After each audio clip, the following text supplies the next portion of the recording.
നിഹാരിക, ഇപ്പോൾ നമ്മുടെ കുട്ടി സഖാവിനെ ഈ മെറ്റ അങ്ങ് ബാൻ ചെയ്തു. കുട്ടി സഖാവ് എന്ന് പറയുന്ന ആരാന്ന് മനസ്സിലായോ? ഒരു പയ്യൻ നമ്മുടെ നിയമസഭാ തിരഞ്ഞെടുപ്പിൻ്റെ സമയത്ത് ബെറ്റിൽ പരാജയപ്പെട്ട് തലമുണ്ടനം ചെയ്തുകൊണ്ട് ഞാൻ എൻ്റെ പാർട്ടിയോടൊപ്പമാണെന്ന് പറഞ്ഞ ഒരു കൊച്ചു പയ്യൻ. അവൻ്റെ ഒരു രാഷ്ട്രീയ നിലപാടും അവൻ്റെ ഒരു രാഷ്ട്രീയ കാഴ്ചപ്പാടുകളും ഒക്കെ വളരെ വലിയ രീതിയിലാണ്. അവിടെ നിന്ന് ഇങ്ങോട്ട് തുടങ്ങി സ്ഥിരമായിട്ട് കമ്മ്യൂണിസ്റ്റ് പാർട്ടിയെയും, അതായത് CPM-നെയും DYF-യെയും SFI-യെയും ബാലസംഘത്തെയും ഒക്കെ വലിയ രീതിയിൽ സപ്പോർട്ട് ചെയ്തിട്ടുള്ള ഒരു പയ്യൻ, മുത്തു എന്നാണ് ആ കുട്ടിയുടെ പേര്. അപ്പോൾ ആ ഒരു കുട്ടി സഖാവ് എന്നുള്ള പേജ് ഇന്ന് മെറ്റ പൂട്ടി. ശരിക്കും മുത്തുവിനെ മാത്രമാണോ മെറ്റ പൂട്ടിക്കൊണ്ടിരിക്കുന്നത്, അതോ എൻ്റയർ ഒരു മീഡിയ ടീമിന് അല്ലെങ്കിൽ എൻ്റയർ മാധ്യമ പ്രവർത്തകർക്കും അതുപോലെ തന്നെ രാഷ്ട്രീയം സംസാരിക്കുന്നവർക്കും ഒരു താക്കീതായിട്ടാണോ മെറ്റ ഇപ്പോൾ ഇടപെട്ടുകൊണ്ടിരിക്കുന്നത്? ഇപ്പം സർവൈലൻസ് എന്ന് പറയുന്നൊരു വിഷയത്തെപ്പറ്റി നമ്മൾ നോക്കുകയാണെങ്കിൽ ഇപ്പോൾ IT ആക്ട് വന്ന് എനിക്കത് 2002 എന്താണ് IT ആക്ട് വരുന്നത്. 2002 ഓഗസ്റ്റിലാണ് വരുന്നത്. അപ്പോൾ അതിനുശേഷം ഇങ്ങോട്ട് അതിൻ്റെ അകത്ത് ഒരുപാട് അമെൻമെൻറ്റുകൾ വരുന്നുണ്ട്. അങ്ങനെ IT ആക്ടിനെ തകർത്ത് ഏത് രീതിയിലുള്ള സർവൈലൻസുകളും IPC ഇപ്പം BNSS പോസിബിൾ ആവുന്ന രീതിയിലൊക്കെ അതിനെ കൊണ്ടുവന്നിട്ടുണ്ട്. അതല്ലാതെ തന്നെ ഇപ്പം നമ്മൾ പല അമ്പലങ്ങളിലും റെയിൽവേ സ്റ്റേഷനുകളിലും നിലവിൽ പ്രവർത്തിക്കുന്ന ഒരു ഫേഷ്യൽ റെക്കഗ്നീഷൻ സർവൈലൻസ് ഉണ്ട്. ഹെപ്റ്റാന്നോ മറ്റോ ആണ് അതിൻ്റെ പേര്. ഒരു സ്പാനിഷ് ആയിട്ടുള്ളൊരു ഫേമാണ്. അപ്പോൾ അത് പല യൂറോപ്യൻ രാജ്യങ്ങളിലും ബാൻഡാണ് അത് ഉപയോഗിക്കുന്നത്. അതാണ് ഇപ്പോൾ ഇന്ത്യയിൽ ഉപയോഗിച്ചുകൊണ്ടിരിക്കുന്നത്. അതുപോലെ പോലീസിൻ്റെ പുതിയൊരു അഭിഗ്യാൻ എന്ന് പറഞ്ഞിട്ടൊരു മൊബൈൽ ആപ്പ് ഉണ്ട്. അതിൽ ഏതൊരു മനുഷ്യനെ സർവൈലൻസ് ചെയ്യണമെങ്കിൽ അല്ലെങ്കിൽ അയാളുടെ ട്രാക്ക് റെക്കോർഡ് അറിയണമെങ്കിൽ നമ്മുടെ ഒരു ഫിംഗർ പ്രിൻറ്റ് മാത്രം മതി. അവർ ആ ആപ്പിൽ നമ്മുടെ ഫിംഗർ പ്രിൻറ്റും വെച്ചിട്ട് നമ്മുടെ ക്രിമിനൽ റെക്കോർഡ്സ് എന്താണ്, ബാക്ക്ഗ്രൗണ്ട് എന്താണ് ഒക്കെ ചെയ്യാൻ പറ്റും. അപ്പോൾ അത്തരത്തിൽ കഴിഞ്ഞ കുറച്ചധികം വർഷങ്ങൾ എടുത്തുകൊണ്ട് ഇപ്പം ആധാർ ഉപയോഗിച്ചിട്ട് ഒരു മനുഷ്യൻ്റെ സിറ്റിസൺഷിപ്പ് പോലും തെളിയിക്കാൻ പറ്റാത്ത അവസ്ഥയാണുള്ളത്. പക്ഷേ ആധാറിൽ നമ്മുടെ എല്ലാ ബയോമെട്രിക് ഡാറ്റയും ഉണ്ട്.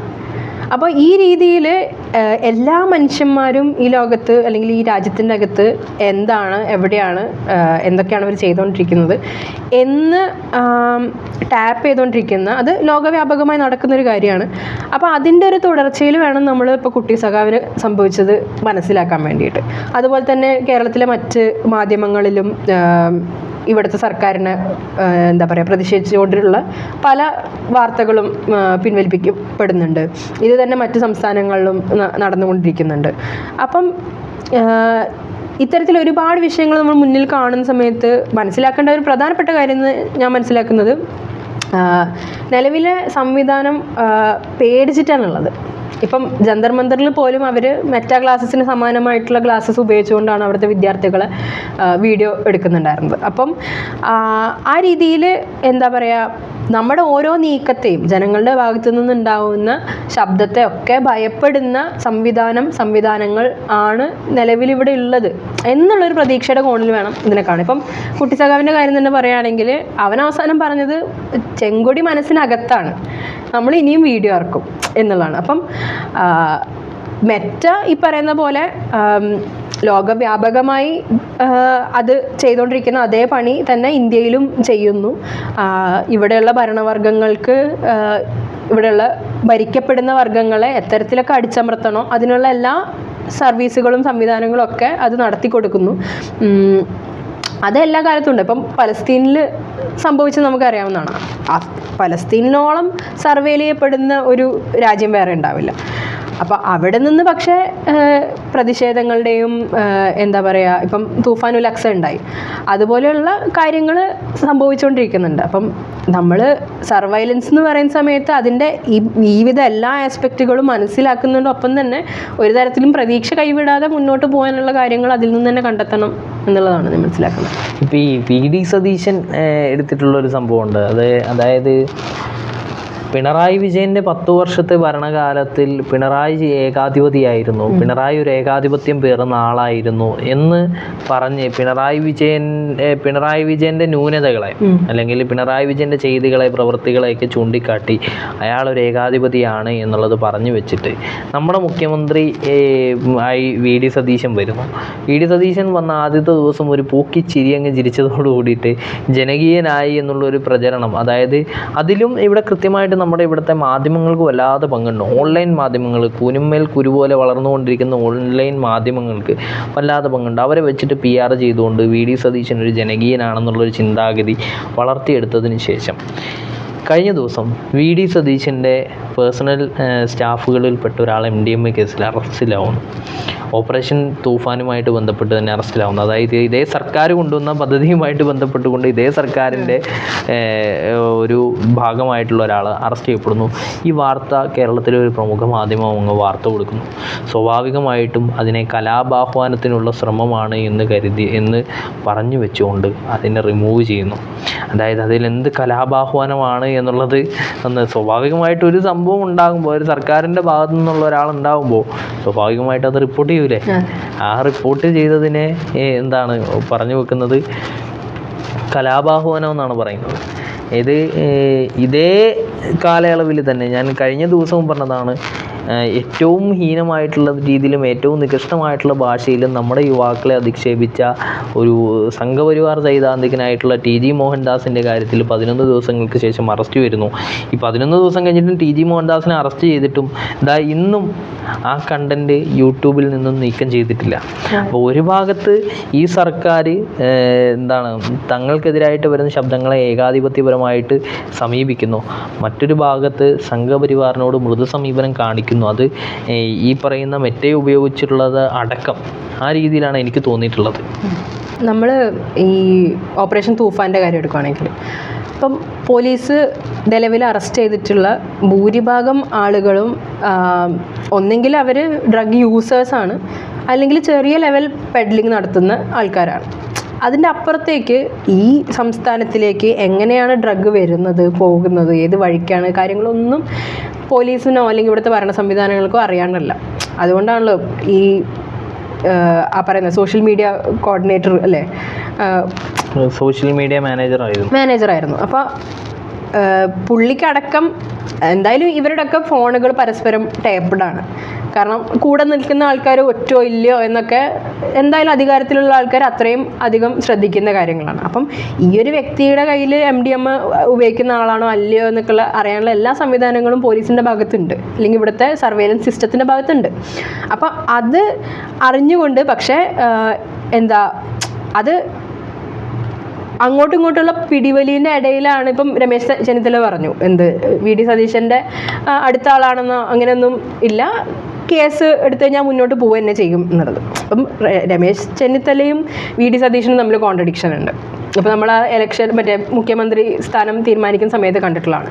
അപ്പോൾ ഇത്തരത്തിലുള്ള പിടിവലിൻ്റെ ഇടയിൽ ഇങ്ങനെ പെട്ടുപോകുന്ന കുറച്ച് ആൾക്കാരാണ്. പക്ഷെ അതിനപ്പുറത്തേക്ക് ഇവിടെ ആരൊക്കെ ഇപ്പം മുദ്ര പോർട്ടിൽ ഗുജറാത്തിലുള്ള അവിടെയാണ് അദാനിയുടെ എല്ലാ ഡ്രഗിൻ്റെ വലിയൊരു ഒറ്റ ദിവസം മാത്രമേ വാർത്ത വന്നിട്ടുണ്ടായിരുന്നുള്ളൂ. അത്രയും വലിയ ശേഖരം ഡ്രഗ്സ് വന്നതിൻ്റെ വാർത്ത വന്ന് പിറ്റേ ദിവസം അത് മുക്കി ആ മുദ്ര പോർട്ടിൽ ആ കണ്ടെയ്നർക്ക് എന്തുണ്ടായിരുന്നോ ഒന്നിനെ പറ്റി പിന്നെ നമുക്കൊരു വിവരമില്ല. അതുപോലെ തന്നെയാണ് ഇപ്പോൾ അദാനി പോർട്ട് ഇവിടെയുണ്ട്. അപ്പോൾ ഈ പോർട്ടുകളിലൊക്കെ എന്തൊക്കെ വരുന്നു, പോകുന്നു, എന്തൊക്കെ നടക്കുന്നു എന്നുള്ള കാര്യങ്ങൾ ജനങ്ങൾക്ക് അതിൻ്റെ ഇൻഫർമേഷൻ ആക്സസ് ഇല്ല. അപ്പം ഈ പോർട്ടുകളും ഈ റോഡുകളും സംവിധാനങ്ങളും ചെക്ക് പോയിന്റുകളും വഴിയല്ലാതെ ഈ ഡ്രഗ് ഇതിൻ്റെ അകത്തേക്ക് വരില്ലല്ലോ. അപ്പം അതിനെ തടയാതെ ഈ ഡ്രഗ് ഒഴുക്ക് ഇവിടെ കണ്ടിന്യൂ ചെയ്യിക്കുകയും എന്നിട്ട് ഇവിടെ പാവങ്ങളായിട്ടുള്ള ഇപ്പം ഒരു മനുഷ്യൻ എന്തുകൊണ്ടാണ് ഡ്രഗ് ഉപയോഗിക്കുന്നത്, അയാൾക്ക് ഈ ജീവിതത്തിനെ പച്ചയ്ക്ക് ഫേസ് ചെയ്യാൻ പറ്റാത്തത് കൊണ്ടാണ് ആൾക്കാർ ഡ്രഗ് ഉപയോഗിക്കുന്നതും ഡ്രഗ് അഡിക്റ്റ് ആവുന്നതും ഒക്കെ.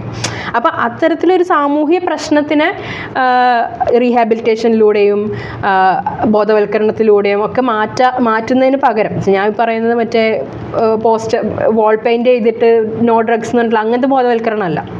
സൂക്ഷ്മാർത്ഥത്തിൽ ഒരു മനുഷ്യനെ ബാധിക്കുന്ന പ്രശ്നം എന്താണെന്ന് മനസ്സിലാക്കി അയാൾക്ക് വേണ്ട ട്രീറ്റ്മെൻറ്റ് കൊടുത്ത് അങ്ങനെ റീഹാബിലിറ്റേറ്റ് ചെയ്യുന്ന പകരം ജയിലിൽ കൊണ്ടുപോയിടുന്ന രീതി ആണ് ഡ്രഗിൻ്റെ കാര്യത്തിലും ചെയ്തുകൊണ്ടിരിക്കുന്നത്. അപ്പം അങ്ങനെ ഒരു പ്രശ്നത്തിൽ പരിഹരിക്കാൻ പറ്റില്ല.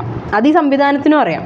പക്ഷേ നിലവിൽ അവർക്ക് എന്ത് വേണം, പോലീസുകാർക്ക് ഇത്രയും എഫിഷ്യൻ്റ് ആണ്, അവർക്ക് ഇവിടുത്തെ ഡ്രഗ് മൊത്തം ഇറാഡിക്കേറ്റ് ചെയ്യാൻ പറ്റും എന്നൊക്കെ പറയുന്ന ഇമേജ് ഉണ്ടാക്കിയിട്ട്, കാരണം അതിനപ്പുറത്ത് പ്രതിഷേധങ്ങൾക്കെതിരെ പോലീസ് കാണിച്ചുകൊണ്ടിരിക്കുന്നുണ്ട്. ഇപ്പം ജന്തർ മന്തർ പ്രൊട്ടസ്റ്റുകൾക്കെതിരെ അനുകൂലിച്ചുകൊണ്ട് കേരളത്തിൽ വ്യാപകമായി ഐക്യദാർഢ്യ പരിപാടികളുണ്ടായി.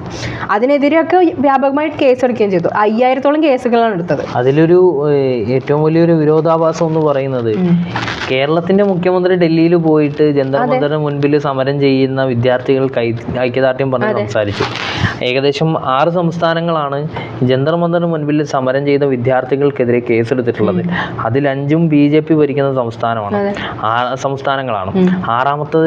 ആറാമത്തേത് കേരളമാണ്, അതായത് കോൺഗ്രസ് ഭരിക്കുന്നത്. അതായത് രാഹുൽ ഗാന്ധി ഉൾപ്പെടെ സപ്പോർട്ട് ചെയ്ത ഒരു സമരത്തെ ഒരു ഭാഗത്ത് പോയി നിന്നിട്ട് ഐക്യദാർഢ്യം പറയുകയും മറുഭാഗത്ത് അതേ സമരത്തിന് ഐക്യദാർഢ്യം അറിയിച്ച വിദ്യാർത്ഥികളെ അല്ലെങ്കിൽ ആക്ടിവിസ്റ്റുകൾക്കെതിരെ കേരളത്തിൽ കേസെടുക്കുന്നു. അതെ, അപ്പം ഇത് പക്ഷേ UDF സർക്കാരിൻ്റെ മാത്രം പ്രവണതയായിട്ട് നമുക്ക് കണക്കാക്കാൻ പറ്റില്ല. ഇപ്പം കഴിഞ്ഞ 3 വർഷത്തിൽ ഉണ്ടായിട്ടുള്ള പലസ്തീൻ ഐക്യദാർഢ്യ പരിപാടികൾ കേരളത്തിൽ, അതിനെല്ലാത്തിനെതിരെ കേസെടുത്തിട്ടുണ്ട്. പക്ഷേ ഇവരുടെ പാർട്ടി കോൺഗ്രസ്സിൽ ഇവർ കഫിയ ധരിച്ചിട്ട് ഐക്യദാർഢ്യ പരിപാടി നടത്തിയിട്ടുണ്ട്. അപ്പം ഇതാണ് ഭരണ തുടർച്ച എന്ന് പറയുന്നത്. അപ്പോൾ LDF മാറി UDF വരുന്നു എന്നുള്ള പുറമോടിയിൽ ഭരണം മാറി എന്നുള്ളതിനപ്പുറത്തേക്ക് ആന്തരികമായി നടന്നുകൊണ്ടിരിക്കുന്ന എല്ലാവിധ പ്രക്രിയകളും ഇത്തരത്തിൽ ഭരണ തുടർച്ചയെ തന്നെയാണ് സൂചിപ്പിച്ചുകൊണ്ടിരിക്കുന്നത്. ആ ഒരു സാഹചര്യത്തിൽ നിന്നുകൊണ്ടാണ്, അതായത് മുൻപ് നമ്മൾ ഈ മെറ്റയുടെ സംഭവമായിട്ട് നമ്മൾ സംസാരിക്കുമ്പോൾ തന്നെ ഇപ്പോൾ കുട്ടി സഖാവിൻ്റെ ശബ്ദത്തെ അങ്ങ് കട്ട് ചെയ്തു. പണ്ട് പിണറായി വിജയൻ കേരളം ഭരിച്ചുകൊണ്ടിരിക്കുന്ന കഴിഞ്ഞ സർക്കാരിൻ്റെ സമയത്ത് തുടർച്ചയായിട്ട് സോഷ്യൽ മീഡിയയിലൂടെ പരസ്യമായിട്ടുള്ള ആയുധ പ്രദർശനവും വിജയദശമി ദിവസം വാളുകളും അതുപോലെ തന്നെ തോക്കും അടക്കമുള്ള സാധനങ്ങൾ വെച്ച് പൂജിക്കുന്ന പ്രതീഷ് വിശ്വനാഥിനെ പോലെയുള്ള ആളുകൾക്കെതിരെ യാതൊരുവിധ കേസോ കാര്യങ്ങളോ ഇല്ലാതിരിക്കുകയും എന്നാൽ ഭരണകൂടത്തിനെതിരെ സംസാരിച്ചവർക്കെതിരെ കേസെടുക്കുകയും ചെയ്തൊരു സാഹചര്യം പിണറായി വിജയൻ്റെ കാലത്തുണ്ടായിരുന്നു. അതേ കാലഘട്ടത്തിലാണ് ഇപ്പോഴും വന്നുകൊണ്ടിരിക്കുന്നത്. ഇപ്പോൾ പിണറായി മാറി VD സതീശനായപ്പോൾ VD സതീശനെതിരെ സംസാരിച്ച ഒരു വ്യക്തിയെ കഴിഞ്ഞ ദിവസം പറവൂരിൽ നിന്നടക്കം അറസ്റ്റ് ചെയ്തിട്ടുള്ള ഒരു സാഹചര്യം ഉണ്ടായി. അതായത് രാജവാഴ്ചക്കാലത്തെ തേരോട്ടം എന്നുള്ള ആ ഒരു കൺസെപ്റ്റിൽ ഇപ്പോഴും സർക്കാർ പോയിക്കൊണ്ടിരിക്കുന്നു. അതൊരു ഭാഗത്ത് കേന്ദ്ര സർക്കാർ അങ്ങനെ മുന്നോട്ട് പോയിക്കൊണ്ടിരിക്കുന്നു. അതിൽ കുട്ടി സഖാവിനെ പോലുള്ള ആളുകൾ ഒരു ഭാഗത്ത് ഇരയാകുന്നു. മറുഭാഗത്ത് ഈ പറയുന്ന രീതിയിൽ കേരളത്തിൽ ഭരണകൂടത്തിനെതിരെ സംസാരിക്കുന്നവരെല്ലാവരും തന്നെ അവരുടെ ശബ്ദങ്ങളെ മ്യൂട്ട് ചെയ്യപ്പെടുന്നു, അല്ലെങ്കിൽ അവരുടെ അക്കൗണ്ടുകളെ ടാർഗറ്റ് ചെയ്ത്. നിഹാരിക ശ്രദ്ധിച്ചിട്ടുണ്ടോ, ഈ സർക്കാരിനെ ആണെങ്കിലും കഴിഞ്ഞ സർക്കാരിനെ ആണെങ്കിലും വിമർശിച്ച് ഏറ്റവും കൂടുതൽ എഴുതിയിട്ടുള്ള ആളുകളുടെ റീച്ച് പരക്കെ കുറഞ്ഞിട്ടുള്ളൊരു സാഹചര്യം നടക്കുന്നുണ്ട്. ഇപ്പോൾ എനിക്കടക്കം ആ ഒരു സാധനം വന്നിട്ടുണ്ട്. കാരണം എൻ്റെ അക്കൗണ്ട് കൂടുതൽ ആളുകളിലേക്ക് എത്തിയ ഒരു സമയത്താണ് ഇതേ രീതിയിൽ കണ്ടിന്യൂസ് ആയിട്ട് പതുക്കെ വ്യൂസ് കുറഞ്ഞ് കാഴ്ചക്കാർ കുറഞ്ഞ് അവസാനം ഒരു മിനിമലൈസിൽ എത്തി അതിലേയും താഴേക്ക് പോയി റീച്ചില്ലാതാകുന്ന ഒരവസ്ഥ ഉണ്ടായിരുന്നു. ഈ നമ്മൾ നിലവിൽ ഉള്ള സംവിധാനം ജനാധിപത്യപരമാണ് എന്ന് തെറ്റിദ്ധരിപ്പിക്കപ്പെടുന്ന ഈ സർക്കാരുകൾ ഇത്രയധികം പ്രശ്നങ്ങളുണ്ടെങ്കിലും നമുക്ക് ആവശ്യമാണ് എന്ന് തോന്നിക്കുന്ന ഒരുപാട് ഘടകങ്ങളുണ്ട്. അപ്പോൾ ഒരു ഉദാഹരണം പറയുകയാണെങ്കിൽ ഇപ്പോൾ നിർഭയ ഫണ്ട്, ഇവിടെ ഈ രാജ്യത്ത് അതിക്രമങ്ങൾ നേരിട്ടുകൊണ്ടിരിക്കുന്ന സ്ത്രീകൾക്ക് കുട്ടികൾക്ക് ഒക്കെ ഉപകാരപ്രദമാവുന്നതിന് വേണ്ടിയിട്ടാണല്ലോ നിർഭയ ഫണ്ട് ഉണ്ടാക്കിയിട്ടുള്ളത്.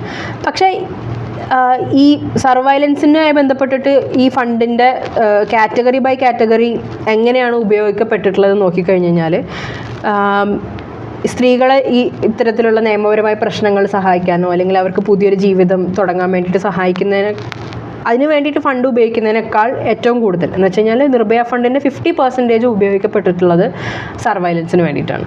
അതിൻ്റെ കണക്കുകളുണ്ട്. അത് ഗവൺമെൻറ്റിൻ്റെ വെബ്സൈറ്റിൽ തന്നെ നോക്കിക്കഴിഞ്ഞാൽ നമുക്ക് കണക്കുകൾ കാണാനും പറ്റും. അപ്പം ഞാനത് എടുത്തു തരാം.